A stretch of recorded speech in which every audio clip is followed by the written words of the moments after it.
প্রথম থেকে শেষ পর্যন্ত পাঠের জন্য প্রচুর পরিশ্রম করি, কিন্তু কি করলে গ্রেডটা একটু ভালো পাবো?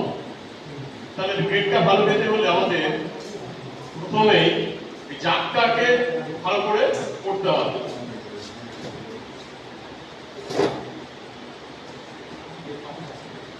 তো জাগে পাটের যখন জাগ দেওয়া হবে, যাতে আমাদের লক্ষ্য রাখতে হবে যেন পাটের ওপর মানে জাগটার ওপরে যেন মাটি জাতীয় কোনো জিনিস যাতে না দিই। এবং এই যদি দিই তাহলে কি হবে না, পাটের রংটা খারাপ হয়ে যাবে, তন্তুটা ভালো হবে না। আর যদি রং বা তন্তুটা যদি খারাপ হয়, আমাদের কিন্তু গ্রেড ডিফারেন্স হয়ে যাবে। বাজারে কি আছে, বটম বি বটম পাট আপনারা সকলেই জানেন।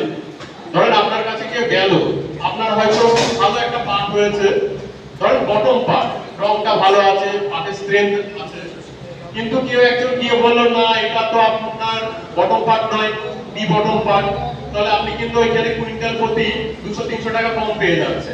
তবে এই বিষয়ে আপনাদের একটু সতর্ক বা নজর রাখতে হবে, যাতে ওই গ্রেডটা আমরা ভালো করে পাই, জাতটা যাতে ঠিকঠাক করে দিতে পারি, সেটা হচ্ছে মূল ব্যাপার। এটাই আমরা এখানে বুঝতে এসেছি, যখনই যারা জাত দেবেন এখানে পাবে তারা হয়তো সেই বিষয়টা একটু লক্ষ্য রাখবেন, এটা আর কি বলার।